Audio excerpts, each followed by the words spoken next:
Hello friends, তোমরা সবাই কেমন আছো? আশা করি তোমরা সবাই ভালো আছো। আর আমি এবং আমার পরিবার সবাই ভালো আছে। তো এটা আমার ফার্স্ট ব্লগ ভিডিও। তোমাদের যদি ভালো লাগে তাহলে সবাই প্লিজ লাইক, কমেন্ট, শেয়ার করতে একদমই ভুলবে না। তার সাথে চ্যানেলটাকে অবশ্যই সাবস্ক্রাইব করে দেবে। তাহলে চলো শুরু করি আমার নতুন ব্লগ ভিডিও।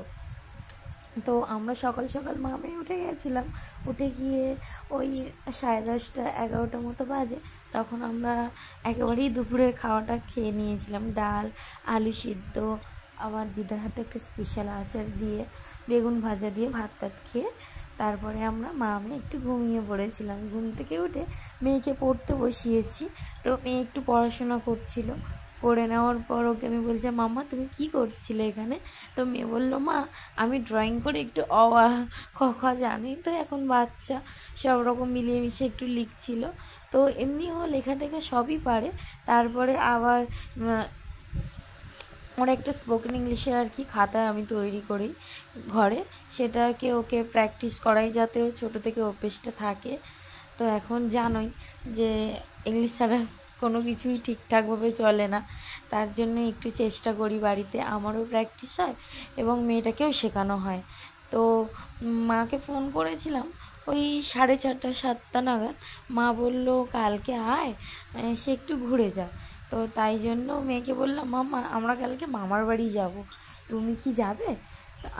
আমরা বলাটা ভুল, হ্যাঁ আমরাই কালকে মামার বাড়ি যাব, এরকম ওকে বলেছিলাম। তো মেয়ে বললো, হ্যাঁ মা যাব, খুব মজা। ও আনন্দ করছিল, ওই নাচ টাচ করছিল। তা আমি ওকে বলছিলাম, তুমি তো মামার বাড়ি গেলে আসতে চাও না, কিন্তু বাড়িতে আসতে হবে, পড়াশোনা করতে হবে, আর তুমি আসবে তো আমার সাথে, তাহলে কিন্তু আমি নিয়ে যাব, নাহলে তোমাকে নিয়ে যাব না। মেয়ে বললো, হ্যাঁ মা আমি চলে আসবো তোমার সাথে। তাই আমি বললাম ঠিক আছে, তাহলে আমরা সকালে যাব, সন্ধ্যাবেলায় চলে আসবো। মেয়ে বললো ঠিক আছে মা, কী মজা। এইগুলোই, তাই তো মাম্মা? তোমার মামার বাড়ি যেতে কেমন লাগে বলে দাও। হেভি লাগে। এই যে ও বলে দিল ওর হেভি লাগে। তারপরে আমরা হচ্ছে কি সকালবেলায় ঘুম থেকে উঠে আমি রেডি হয়ে নিয়েছিলাম, স্নান টান করে রেডি হয়ে নিয়েছিলাম। তারপরে একটু আমার গোপাল আছে, যেহেতু গোপালকে পুজো দিয়ে নিলাম। ও ঘুম টুম থেকে উঠে গেল, ব্রাশ করে নিয়ে মামার বাড়ি চলে এলাম আমরা। তো মামার বাড়ি এসে মানে বিছানা টিছানা তোলা হয়নি। ও বলছে মিমি বিছানা তোলেনি, কিছু করেনি। তারপরে এসে বলছে যে দেখো আমার মামার বাড়ি অন্ধকার হয়ে আছে, মিমি লাইট জ্বালায়নি, এরকম বলছিল। তারপরে মা বলল আজকে চিকেন করছে। আমি বললাম, মা তুমি চিকেনটা বরং মাটির উনুনেই করো, মাটির উনুনে রান্না করলে সেই খাবারের স্বাদটা দ্বিগুণ লাগে। হ্যাঁ, তো বাড়িতে গ্যাস আছে, তারপর গাছপালা আছে বলে অনেক, সেগুলো জ্বালানি তো আর নষ্ট করা যায় না। তাই মাকে বললাম তুমি আজকে উনুনেই রান্নাটা করো। মা তাই রান্নাটা উনুনে করে নিচ্ছিল।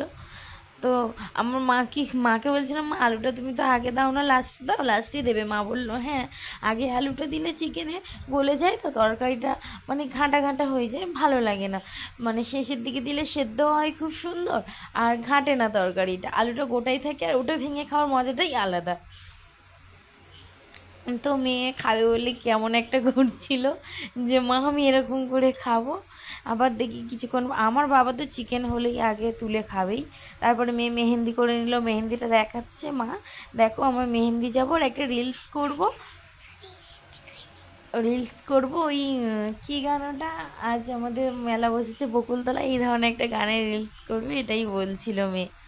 তো তারপরে আমার কানের আছে, তো মা বলছে কী রে তুই কেনা কানের পরে এসেছি? বললাম, মা তোমার জামাই যে কানেরগুলো বানিয়ে দিয়েছে সেগুলো সবগুলোই বড় বড়, তো সেগুলো তো আমি সবসময় পরতে পারি না, ভালো লাগে না। মা তখন বললো ঠিক আছে, তোর মেয়ের জন্য একটা কানের বানিয়ে রেখেছি, কানেরটা তোকে দেবো, তোর মেয়েকে দেবো বলেছিলাম, তো তুই এখন পর, তারপরে মেয়ে ওটা পরে পড়বে, তোরা বানিয়ে দিবি। তো মা আমাকে এখানে পরিয়ে দিচ্ছিল। তারপরে ভালো লাগছিল না, যেহেতু বরমাসায় আসেনি।